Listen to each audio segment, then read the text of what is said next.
তাহলে 1 নম্বর ইসরাফিল আল্লাহ ফু দেওয়াইলে সারা পৃথিবীর সবকিছু ভেঙ্গে চুড়ে মাটির নিচে দাফন হয়ে যাবে।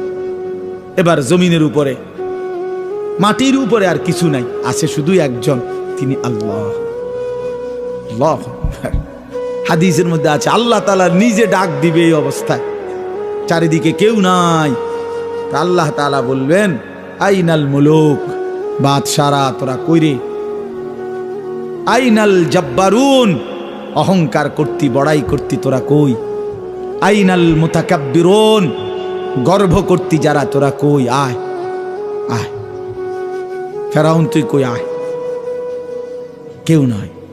আল্লাহ নিজেই বলবেন লিমানিল মুলকুল ইয়াউম, আজ রাজত্ব কার? করতে কইবেন না আছেন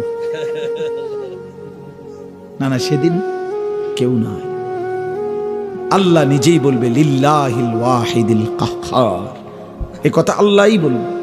আজ রাজত্ব শুধুই এক প্রবল প্রতাপান্বিত মহাপরাক্রমশালী একক আল্লাহর।